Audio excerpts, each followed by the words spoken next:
Tonight on Free Minds TV, we're going to talk about a cop who brought a gun to a snowball fight. We'll also be talking about Reindeer, the Downsizer Dispatch, plus a whole lot more. All coming up tonight on Free Minds TV.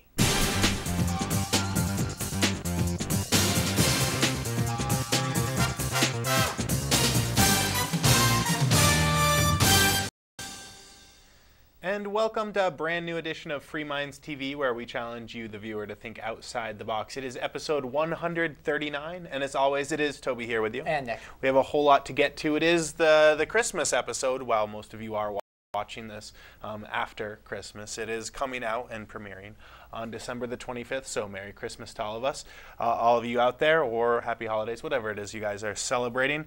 But we do have a lot of show content we want to get into, some of it Christmas related and some of it not. I wanted to start off over in Washington, D.C. though, Nick, and talking about a police officer who decided to bring a gun to a snowball fight.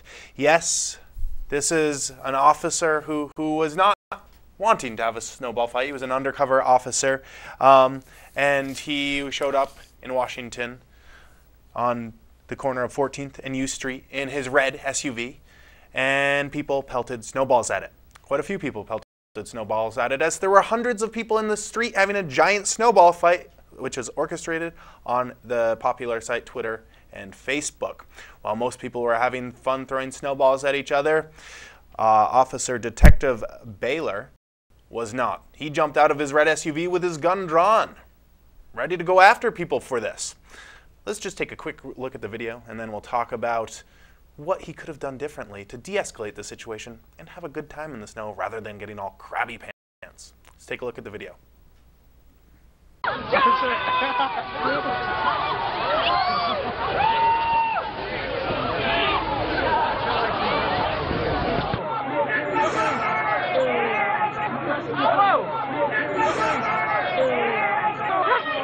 This dude has a gun in his hand.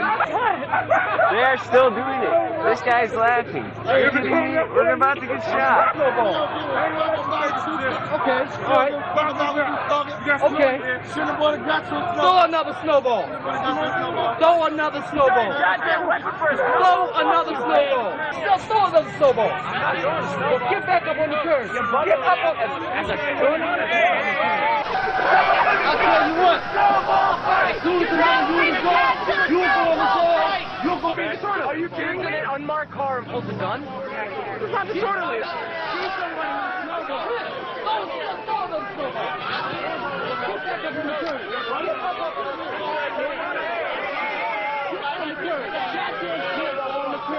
Your car, pig. He's got a gun. He's got a gun. He's got a gun. He's got a snowball. Yes, I did, because I got hit. Unmarked. Get back. Snowball, you got it.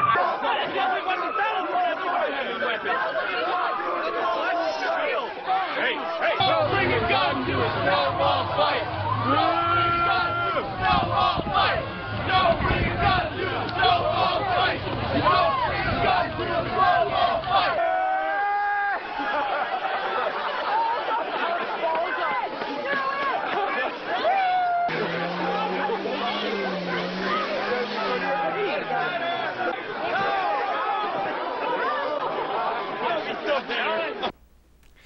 So, I mean, as you can see, Nick, from this video, there was no reason for this. Everybody's out there having fun, and this is a scheduled snowball fight. A big old huge snowstorm hit the East Coast last week, for at least much of the East Coast, not much where we're broadcasting from I don't New think Hampshire. we didn't get anything here. But Washington, D.C., as well as other parts, sure did get hit. And more than they've had in 70 years. I mean, it's an unusual event when Washington, D.C. gets that much snow. And as you can see from the video, people were having a lot of fun in it. In fact, the only one who didn't seem to be having fun was this angry police officer who could not stand having his red SUV or whatever that Hummer-looking thing was be hit with a couple of snowballs. Yeah. And I mean, everybody else took it in stride. There was one car in the videos you see there that people are throwing snowballs at it, and then they help push it out of the snow because there's snow all over the ground. And it was just a pretty good time from most of the people there, except this crabby undercover cop who jumps out of the car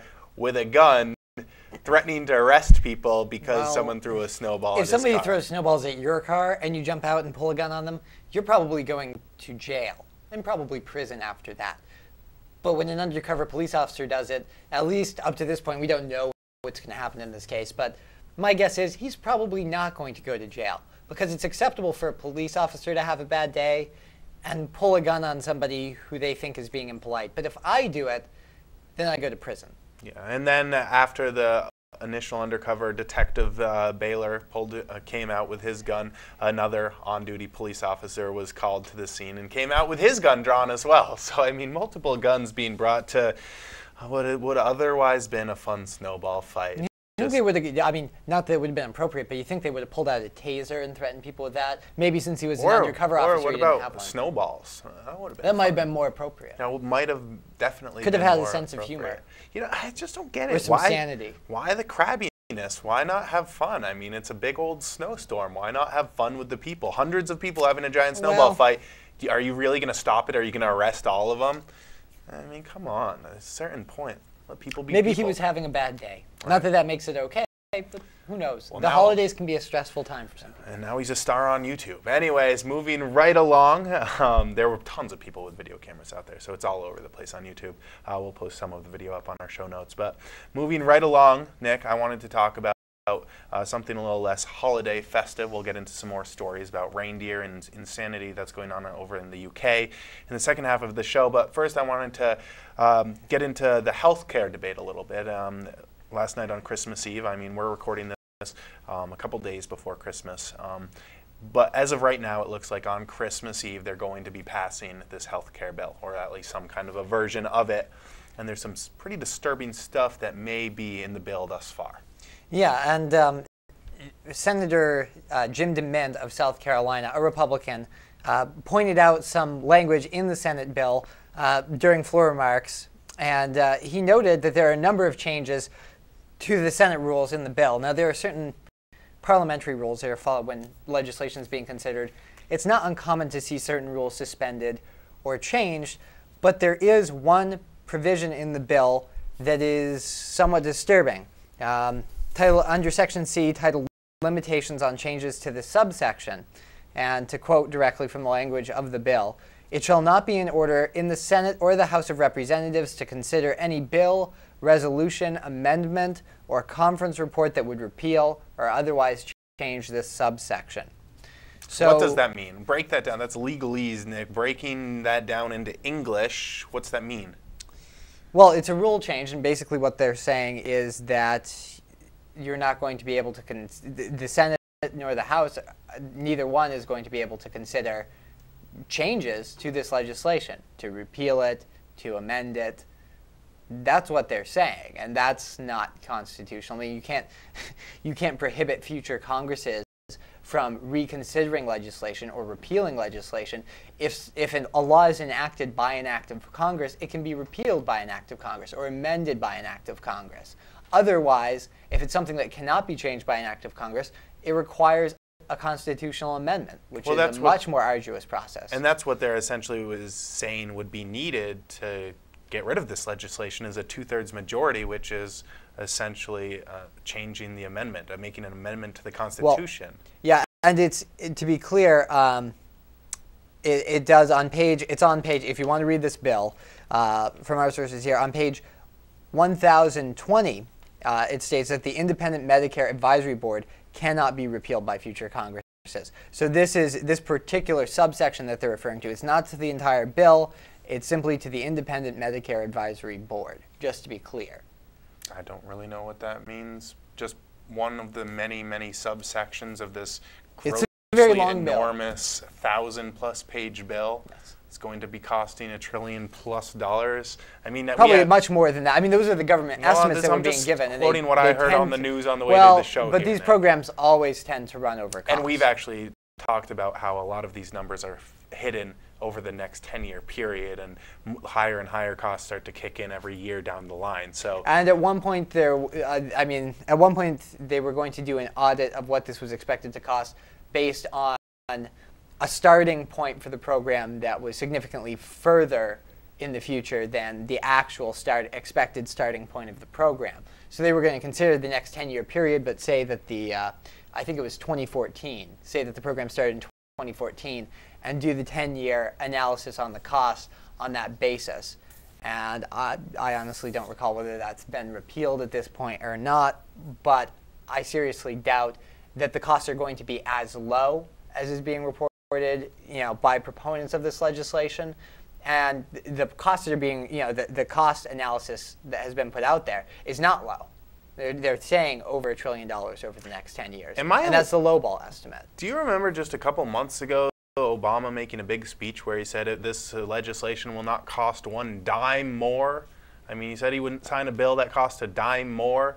I mean, I guess that's lost by the wayside. People kind of forget rather quickly. That was only a couple months ago. Yeah, and I mean, I'm disturbed by the legislation overall, because as I understand the legislation that's before the Senate, there are mandates in there that are going to force people to buy insurance under the threat of legal penalties. So essentially, it's going to be illegal for you to not have health insurance in the United States. Now, they might give subsidies to some people who don't earn a certain amount of money, but they're still mandating by law that you have to buy a certain kind of insurance to exist as a free person. Otherwise, face fines and go to jail. Yeah, free country. My ass. I mean, this is not an enumerated power of the U.S. Constitution. This is completely illegal. Now, a lot of the legislation that comes out of Washington is completely unconstitutional, and it's baseless. I mean, if you want to look at it in terms of whether it's a lawful act of Congress, it's really not. This is not something that the United States federal government has within its purview to mandate on you and me and everybody else in the United States. Now, they're probably going to do it anyway, but at this point, I'm so disillusioned with the idea that we can rely on the constitutional process because it's broken down so severely that I'm ready to say we need to scrap the whole thing. I think the United States, as a political experiment, is essentially no more. I mean, it's as far as the United States government that was outlined in the U.S. Constitution, it doesn't function that way anymore. It hasn't for decades. And I'm ready to call it effectively dead as a constitutional government. Calling it quits already with the federal government anyways. Already? I think that... How much already? Nick, I've been saying it for years that I'm done with the federal government. Let's get back to state governments, keep it more local. I think the federal government's been gone down this horrible trail for a number of years. I've been saying it for years. Let's finish up with this gross, huge, enormous federal government that doesn't really represent the average American. Let's get back to local state governments where it's closer to home. Centralizing stuff never really works. And I mean, if we're going down this path that the federal government's on of tax and spend and then print more money, it's just not going to last very long anyway. So let's pull the Band-Aid off before we're forced to. Now, speaking of the federal government, Nick, we still do have it. So is it even worth at this point? We've been proposing this Downsizer Dispatch week after week. I still use it. I still give them money. I mean, I've been speaking out against the federal government, but I still... As long as they're still in place in whatever state you happen to live in, as long as you're still being governed by them, you might as well try to be represented. So let's go for it, Nick. What's this week's Downsizer Dispatch? Well, this week's Downsizer Dispatch is going to focus on the Real ID Act. Now, this is one issue where, to some extent, the checks and balances in the U.S. Constitution were used pretty effectively, and the federal system was used pretty effectively, where state governments a number of state governments outright refused to comply with the provisions of the Real ID Act, which would have created, among other things, a national database of state driver's licenses. And the director of the Department of Homeland Security could have, at will, without a further act of Congress, change the provisions as far as requirements went at any time. So it could mandate on the states that they would have to start taking biometric data, like an iris scan, a fingerprint, things like that, in order for their driver's licenses to be compliant with the Real ID Act. Now, there's been such a groundswell of opposition against this, it doesn't look as if any state is going to be able to comply, even those that are supposedly attempting to, by the deadline, which is January 1st, 2010. Now, there does seem to be a pretty big push to repeal the Real ID Act because the powers that be in Washington, D.C. realize the states are not on board with this. That's thanks largely to state-level grassroots activism by people who are concerned about having a national ID card. The problem with that is the proposal at the moment, the most popular proposal in Washington, is to replace the Real ID Act with the Pass ID Act. And the Pass ID Act is essentially a slightly watered down version of Real ID.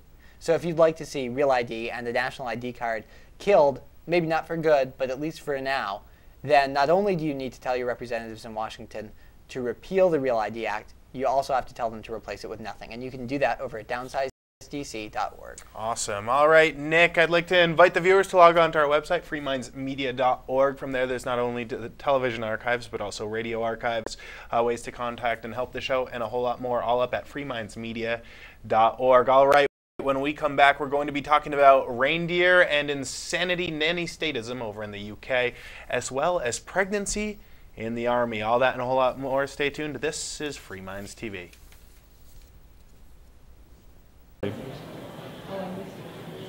Today, Ridley Report. Ridley here from RidleyReport.com. RidleyReport.com at Ridleyography. I am the bomb. And I just want to tell you, you're watching FreeMindsTV.com. And they're like really cool. So you should keep watching them.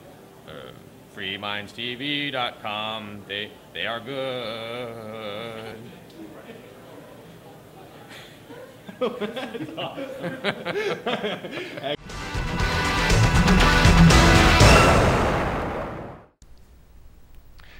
And welcome back to Free Minds TV. It is Toby here with you. And Nick. All right, Nick, we've got to jump right back into the articles. We have more to get to. I wanted to stick with the holiday theme here. It is the holiday season, at least when the show is being premiered and released on Christmas Day. And I wanted to go over to the UK, where nanny statism, it really seems prevalent almost everywhere.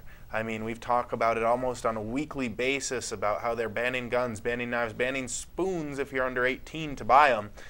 All this crazy, crazy stuff they do, and it's gotten a step worse. Now health and safety killjoys ban reindeer from a Christmas display because it might snow. Yes, this is coming from Harbin Borough over in the UK. I'm not really familiar with over the UK, but anyways, where there was going to be a Christmas display and the public would be able to come and visit with 12 reindeer. Now reindeer are natives to cold climates, to the Arctic Circle, and would probably fare fairly well even if it did snow, but that didn't mean that health and safety officials should not be concerned and cancel this event because, yes, snow, wind, and even ice were in the forecast. They banned the animals from parading around the town square after ruling that it was too dangerous because, quote, it might snow. Officials put up a sign saying, quote, there is a risk of slips and falls to attendees at the event when the conditions get worse. Now, the entire event was not, the public wasn't banned from it, but they did cancel the reindeer from coming at expense of about £10,000 to the city, because this was a government-sponsored event and the government was putting it on. And 3 hours before the event, despite the fact that hundreds of people traveled for many, many miles from all around to come to this event, they had to ban it because, well, because of the snow. They had to get rid of it because of the snow. And what if it snowed? Nick, it snowed anyways. It did snow. And they didn't close down the square where it was going to be happening. They did have a whole lot of hundreds and hundreds of upset people who showed up at the event hoping to see these 12 reindeer and as well as the rest of the Christmas display up there, but they just couldn't because the health and safety officials were too afraid that people might slip and fall in the snow. Am I coming off a little strong on saying that this is completely asinine, saying that, you know what, risk of slipping and falling in the snow is, well, that's a risk of life that you can take and it will probably be funny and people around you can even laugh when you slip and fall in the snow? Sometimes it's not funny when people fall and hurt themselves. I slipped and fell in the snow and everybody laughed. Does that just mean I have no friends? It is funny to watch. I laugh at when other people slip and fall in the snow, Nick. But I mean, yeah, it is asinine.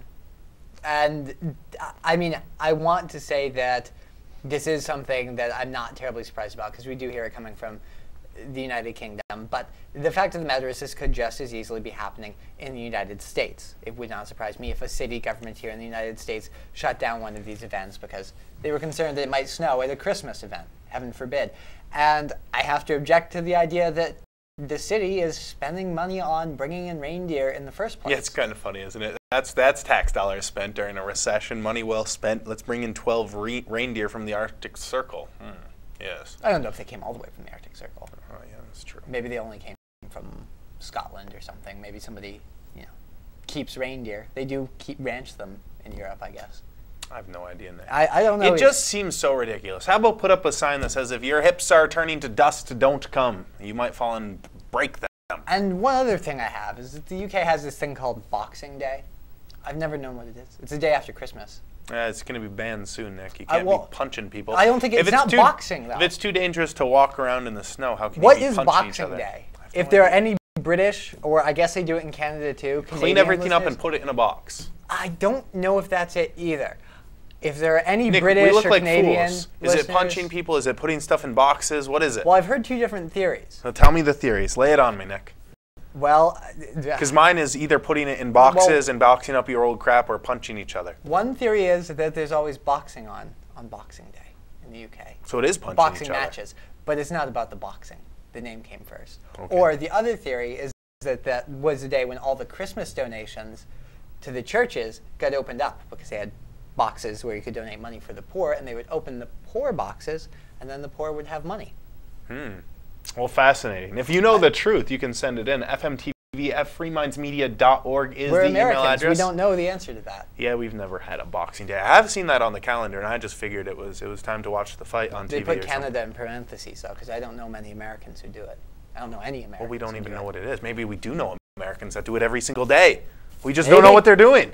Anyways, enlighten us. fmtv@freemindsmedia.org is where you can send that. Or if you think that we are wrong and you should be canceling events such as Christmas parties and stuff when it snows out, let us know that too. We'd love your dissenting opinions. Anyways, moving right along, let's focus in over here. Well, it's not over here, but it's policies being made here in the United States by the Pentagon about pregnancies. Now, a couple of weeks ago, Nick, we were talking about a woman who was being court-martialed because she was being deployed to Afghanistan or Iraq, some far-off desert somewhere where we shouldn't be. Anyway, she's being deployed, and she had no one to care for her child, and so she was being court-martialed. The kid was being put into protective custody, foster parents, and all that great stuff. And now there's some new news coming about a woman or pregnancies in general in combat zones. Right, and this news is a little bit less surprising to me. It's a little bit less shocking than the previous story, but it does have to do with the issue of pregnancy, specifically in Iraq. And to be clear, this policy actually is not coming from the Pentagon. It's coming from Army General of U.S. Forces in Northern Iraq, Major General Anthony Kukolo. He has banned pregnancy among military personnel in his command, and a court-martial and jail time could be faced by anyone who becomes pregnant or impregnates another service member. This apparently includes married couples, according to the order. The order went into effect on November 4th of this year, and it was first reported by the military publication Stars and Stripes. Colonel David Thompson, the Inspector General for all soldiers in Iraq, stated that to this point, no one has been prosecuted under the order, and in fact, no one has even been accused under the policy. So I'm assuming that there are female service members in Iraq who have become pregnant since November 4th. It's really not that uncommon. So even in a combat zone? You have female soldiers and you have male soldiers. Now, do you think none of them have sex? I don't know. That's why they don't want the gays in the military, right? That's the claim. And so you don't want to get them emotionally involved with each other? That is the claim. And to be honest, I can see how it seems to me that you might have problems. I mean, having a military command structure and being in a combat zone, it's probably not a good idea to be really sleeping let your with emotions people. Involved. Right. I mean, you really probably shouldn't be sleeping with other people in your unit. Shooting them in the head and splattering their blood on the ground. I mean, there is the issue of yes, you are. And if somebody in your unit gets killed who you're having relations with, you might make... so sad, now I can't kill people. Well, you might make decisions that are irrational and actually endanger the lives of other people in your unit. Yes. So I don't know how much I object to this order. Well, the thing is, Nick, you're assigning your life away. I mean, when you join the military, you are signing on a dotted line that says, I Toby is no longer own myself. I signed myself to the U.S. military. They can experiment on me. They can do whatever they want on me. Pretty much. You no longer are an individual person who owns yourself. No, It's debatable how much you are living under any government anyways, but this is really you signing a paper and you under law, under a contract saying I don't have control. Property. Yeah, you're a piece of government property. Yes. So, and if that's a choice you want to make, but then I think be that's it. a very important thing for people to understand. I don't think a lot of people really put that much thought into that, especially young people when they're signing up for the military. It just seems like a viable option. I mean, college is very expensive. It's a way to pay for college. It is a way to pay for college. In this economy, you can't really get any kind of a decent job without grad school nowadays, let alone some college education. It's a viable option, and I think that it's important for people to realize if they are going into the military to know they really are signing themselves away for 4 or 8 years or however long you are in the military. You no longer own yourself, and the military can do whatever they want to you, essentially. Yeah, and I mean, just to elaborate here, the same guy, Colonel David Thompson, who's the Inspector General for all soldiers in Iraq, said, despite what some might assume, there's nothing wrong with the order per se. According to Thompson, who was interviewed by Stars and Stripes, it is a lawful order. At the same time, Thompson told the publication that it's the first time he recalled pregnancy being prohibited. It may be the first time that becoming pregnant in a combat zone has been prohibited, but you're not supposed to be having sexual relations in a combat zone. So one can assume you can't get pregnant without sexual activity. This is wiping out Immaculate Conception as well, Nick.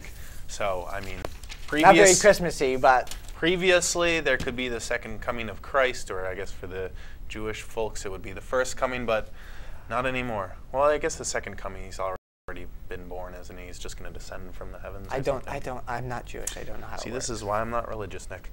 It's all confusing. It is confusing. Religion is confusing. The holidays are even more confusing. I like the holidays. I'm enjoying myself Especially thus far, Christmas. and they're only getting started.